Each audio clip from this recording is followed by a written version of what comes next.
VSRच्या मालकाला VIP treatment. CID कडून चौकशी की पाहुणचार?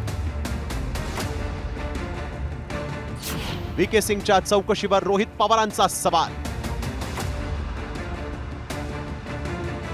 अजित पवारांच्या मृत्यू प्रकरणी रोहित पवारांनी VSR कंपनीच्या विरोधात रान पेटवलंय।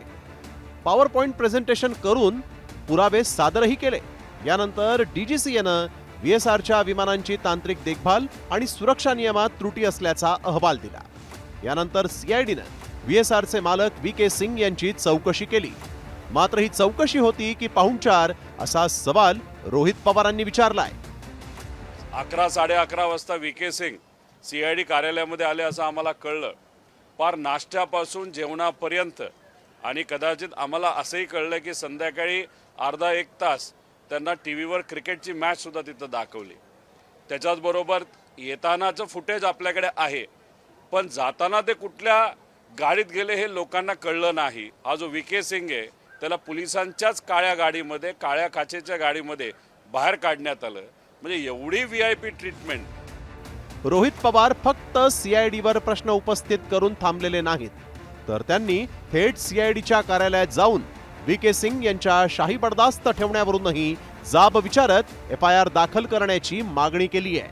मात्र प्राथमिक नाही तर अंतिम रिपोर्ट आल्यानंतरच FIR दाखल करणार असल्याचं CIDनं रोहित पवारांना सांगितलं।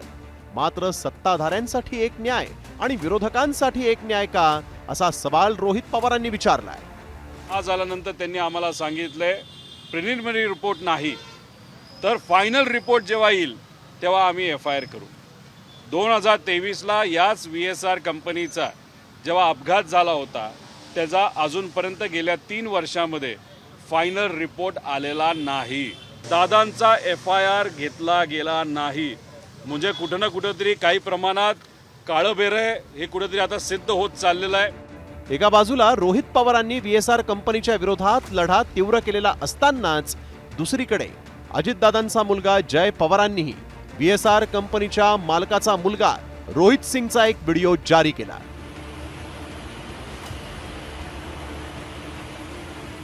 आता प्रश्न पडतोय की रोहित पवारांनी केलेल्या आरोपांनुसार VK सिंग याच्यासारख्या बड्या धेंडांची चौकशी करताना CIDनं VIP ट्रीटमेंट दिलीये का? याचं सत्य समोर येण्यासाठी CIDनं CCTV जारी करून संशयाचं धुकं दूर करायलाच हवं। सचिन जाधव, साम TV न्यूज, पुणे।